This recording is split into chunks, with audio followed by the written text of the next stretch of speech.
अगला सवाल सर करता हूं फिर। सर, शेख रशीद की गिरफ्तारी पर बात करें। हमने तारीखी आपसे मतलब के तनाजर में जवाब लेते हैं कि शेख रशीद साहब कहते हैं कि मैंने माजी में कई साल जेल काटी, जेल मेरा ससुराल, हथकड़ी, जेवर और मौत महबूबा है। फिर शेख साहब ने रोना क्यों शुरू कर दिया? और फिर क्या माजी में भी शेख साहब ने ऐसी जेलें काटी हुई हैं?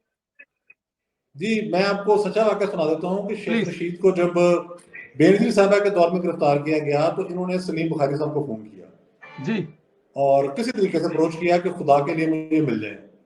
बुखारी साहब बड़े दोस्तों के दोस्त हैं, मेरे कुलीग भी हैं यहाँ पर। बुखारी साहब तशरीफ ले गए मुल्तान, बड़े मसरूफ आदमी है लेकिन चले गए। अब हुआ क्या, बुखारी साहब जैसे ही जेल स्टूडेंट के कमरे में गए, उन्होंने कहा जी शेख रशीद को यहाँ बुला रहे हैं। स्टूडेंट साहब ने इज्जत की बुला लिया। शेख रशीद बुखारी साहब के पांव पड़ गया, लिटरली, मुहावरतन नहीं, उसने दोनों पांव पकड़ लिए। बुखारी साहब, ए अल्लाह दा वास्ता जे, खुदा दा वास्ता जे, कुछ ना कुछ करके मैंने एक बार इत्थों कढ़ा दे, मैं मर गया। शाम को जिसले मैंने बंद कर देने हवालात के अंदर तो मेरी तो मौत वाकई हुई थी, दिने फिर मैं सह लै सकना, तो तुहानू खुदा दा वास्ता जे। बुखारी साहब इस्लामाबाद वापस आए। बुखारी साहब ने आके वजीर कानून को फोन किया, बुखारी साहब ने आके एतजाज हसन को अप्रोच किया। बुखारी साहब मोहतरमा बेनजीर भुट्टो शहीद के पास पहुंच गए, वो प्राइम मिनिस्टर थी। उन्होंने कहा देखें, मैंने आपसे जिंदगी में कोई काम नहीं कहा था, आइंदा भी नहीं कहूंगा, मैं जाती काम लेने वाला बंदा ही नहीं हूँ। उससे गलती हो गई है, वो माफी तलाफी के लिए तैयार है, आप एक मरतबा उसे मौका दे दें। बेनजीर साहब ने अपने उजरा की जानिब देखा, 2 दिन की रायती के ना दिया जाए। बुखारी साहब ने कहा कि मैं आपके पास आ गया हूँ, मैं हाँ किए बगैर जब तक आप मान नहीं जाएंगे मैं नहीं उठूंगा, मैं यहीं पर हूँ। वो मरने वाला हो गया शेख रशीद वहां, तो आप उसे एक दफा माफी दे दें। तो ये उनकी माफी वहां हुई थी। जो मामला है इससे पहले जनरल अयूब के दौर का, भुट्टो के दौर का, आपको ये तो पता है कि शेख रशीद साहब माशाल्लाह, वो तो खुद कहते हैं मैं एजेंसियों की पैदावार हूँ। जी। सारी उम्र बाहर से खाया, सारी उम्र टोटी की, और जेलों में भी गए तो मेहमान बन के रहे। अभी भी उनके साथ बड़ा अच्छा सलूक हो रहा है, तो वैसा सलूक नहीं हुआ जो आम थानों के अंदर मुसलमान के साथ होता है। इतना लंबा चौड़ा उनके पास पैसा है, सिर्फ तहकीकात ही आप कर ले कहाँ से आया है। अगर वो मनी ट्रेल दे जाए तो मैं कहता हूँ कमाल हो जाए, सवाल ही पैदा नहीं होता। वो एजेंसियों के टॉप रहे हैं सारी उम्र, जब जेल भी गए हैं तो मैनेज करके गए हैं। पहले बताकर गए हैं कि मैं, उन्होंने बताया दिया जाता था कि आपको 8 बजे पकड़ लेंगे, 2-3 दिन रखेंगे, अंदर आप पाए शाही भी खाइएगा, शोरबा भी पीजिएगा, वापस आ जाइएगा। तो अब चूंकि एस्टेब्लिशमेंट ने उनको कम से कम, अगर कहना चाहिए उनको पाल नहीं रही, तो पूरी तरह से उसको ऑन भी नहीं कर रही, जिसके नतीजे में उन्हें भौते आ रहे हैं, परेशानी हो रही है और वो चीजें चलाते कर रहे हैं। बिल्कुल ठीक है। अच्छा सर, आमर डोगर पीटीआई के जनूबी पंजाब से चीफ व्हिप हैं। उन्होंने कल इमरान कहा था कि इमरान को अगर नहल किया गया तो मुल्क टूट जाएगा। आमर डोगर की गिरफ्तारी हो गई है। सर, क्या मिसालें हैं कि इस लेवल पे आप चले जाएं कि मुल्क तोड़ने की बात करनी शुरू कर दें? मतलब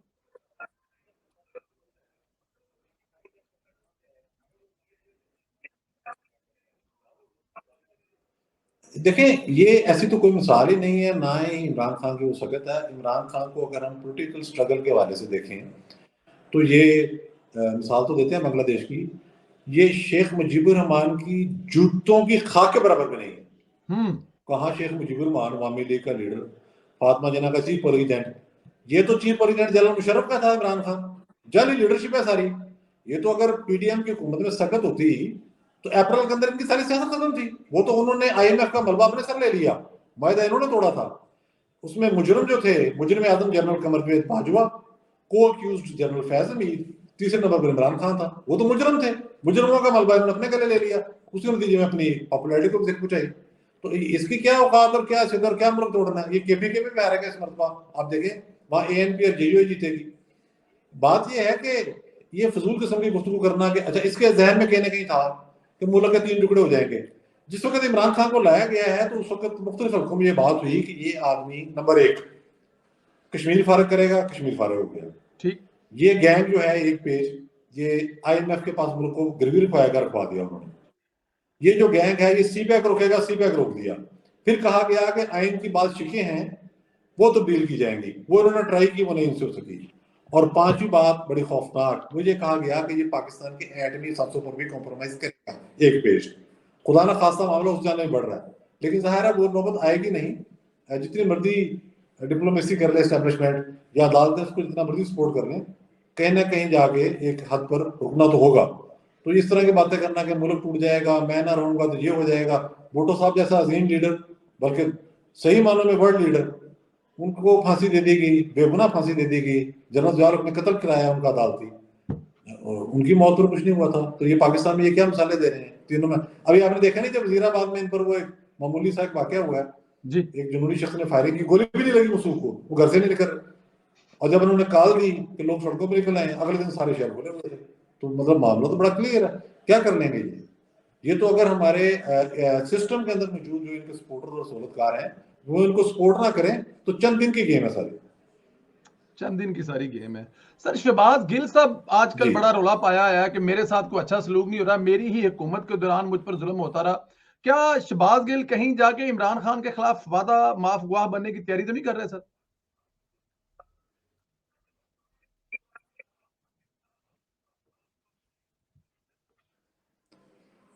देखें, मेरा ख्याल है कि वादा माफ गवाह तो और बहुत सारे लोग हैं जो बन सकते हैं। जी और मैं आपको जिम्मेदारी से कह रहा हूं कि इदारों के पास करप्शन से लेकर और बहुत सारे मामलों के हवाले से मुकम्मल शवाहिद मौजूद है। शहबाज गिल अब डेस्परेट हो गया। वो उनको भी एजेंसियां लाई थी इमरान खान साहब के साथ, क्योंकि जब लाहौर में आके साहब ने बदतमीजी शुरू की, आपको पता ना पंजाब को पहले जाए थे। जी जी तो मैंने कुछ साहबी तंजीमों से रब्ता करके कहा कि यार ये आदमी तो रिपोर्टरों की भी बेइज्जती कर रहा है, साहबियों के भी गला पड़ रहा है, थोड़ा इसको टोको।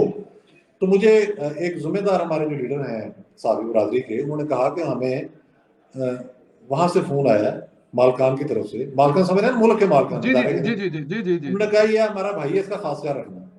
मैंने कहा लेकिन इसका ये मतलब तो नहीं कि अगर उन्होंने भी लगाया है उसको कि वो ये गालियां देता फिर साथियों को, रिपोर्टरों को। एक दिन ये डीजीपीआर को मारने के लिए उसके दफ्तर में उसके पीछे भाग पड़ा, आप अंदाजा लगाएं, यहां तक इसकी ये थी। और जुबान मसूद की पंजाबी मुहावरे के मुताबिक डिटेंस कर जुबान आई हुई थी।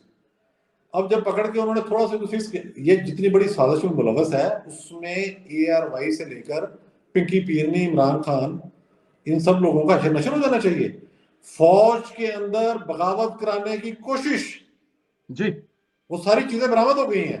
वो म्यूटनी की कोशिश थी आर्मी के अंदर, तो इससे बड़ा जुर्म क्या होगा पाकिस्तान के अंदर। तो उसके बावजूद उसको कुछ नहीं कहा उन्होंने, चंद दिन रखा है उन्होंने, और दोबारा से दूसरा करने की कोशिश की उन्होंने, दोबारा जाकर थोड़ा सा इसको सॉफ्टवेयर अपडेट किया है, तो अभी रोने धोने पे उतर आया है।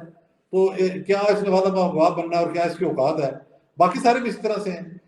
तो ये कागजी आपने उसको नहीं देखा फवाद चौधरी को, उसकी जुबान भी तो घुटनों से नीचे थी। चाचा उसका जो था चीफ जस्टिस था, तो वो क्या नहीं करता रहा लाहौर में, क्या गोली खिलाता रहा। ताया उसका गवर्नर पंजाब रहा था, पूरा एक बैकग्राउंड लेके आया था जैसे वो कोई शेरशाह सूरी के खानदान में से है। दूसरे दिन अदालत में रो पड़ा, वो खबर छोटी छपी थी, ये अदालत में ही रो पड़ा था हफ्ते वाले दिन। जुम्मे को गिरफ्तार हुआ, हफ्ते वाले दिन अदालत में रो पड़ा, उस बार टीवी पर आया तो फिर रो पड़ा। भाई अभी हुआ क्या है, आपको जहाज की सीटों से बांधा गया, आपको थप्पड़ मारे। नवाज शरीफ को उन्होंने कराची में सबके सामने थप्पड़ मारे जनरल मुशर्रफ के दौर में फौजियों ने। नवाज शरीफ को जब किले लेके गए अटक में, वहां ठुड्डों और थप्पड़ों से मारा उन्होंने, मुझे पता है इस बात का, वो तो खुद नहीं बताते कई चीजें। यहाँ तो इन लोगों के साथ जुल्म हुए, जरदारी साहब की जुबान नहीं काटी गई थी, जिसने भी काटी सियासी मामला थे वो, तो क्या जुल्म नहीं हुआ उनके साथ, वो तो खानदान पूरा खत्म कर दिया गया। मरियम नवाज जो है 50 डिग्री गर्मी के दौरान जेल के सादा से सेल में थी, और राना सनाउल्लाह पर जब गिरफ्तार डाल दी गई। और शाहिद खान अब्बासी देखें माशाल्लाह 7 फुट उनका कद है, 6 फुट की बैरक में बंद कर दिया, ना बंदा बैठने जोगा ना लेटने जोगा। वालिद उसके एयर मार्शल, ससुर उसके एक्स DG ASI, 2 कदम कोर कमांडर, उसके साथ ये सलूक हुआ। एहसन इकबाल जैसे साफ सुथरे आदमी पर करप्शन का केस बना दिया, साद रफीक और उसका भाई अंदर, यानी कि तमाशा बनाया हुआ था इस मुल्क को इन्होंने पूरे का पूरा।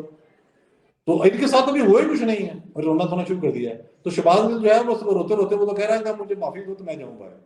सारे काम मिलके किए हुए हैं ना, एक ये भी तो जी मुश्किल है।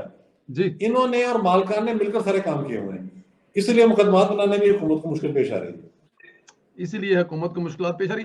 चौधरी साहब रिजल्टों के जी, बारे में क्या कहेंगे? क्या रिजल्ट जिमनी इलेक्शन और दूसरे ये जो सूबाई 2 असम्बलियों के, कौमी असम्बली के होने जा रहे हैं या इकट्ठे ही होंगे जो टाइम आएगा तो?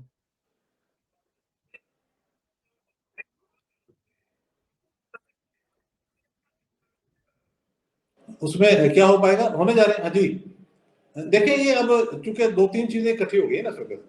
जी सबसे पहले तो अगर हम कानूनी पहलू देखें तो वो तो यही है कि 90 दिन के अंदर होने चाहिए, एक बात। ठीक दूसरी बात यह है कि खुद इमरान खान जब प्राइम मिनिस्टर थे तो उस वक्त मुश्तरका मफादात कौंसिल के इजलास में तय किया गया था कि अगले इंतखाबात नई मरदमशुमारी की बुनियाद पर होंगे।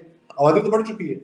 ठीक अच्छा, अब नई मरदमशुमारी की बुनियाद पर होंगे तो जब आबादी बढ़ गई तो हल्के भी बदलेंगे, ये तो अंडरस्टूड सी बात है ना जी। एक वो मामला है। तीसरा मामला यह है कि जहां तक इलेक्शन लड़ने की बात है तो आपने देखा कि कराची के अंदर ये तासुर था कि पीपल्स पार्टी क्लीन स्वीप करेगी।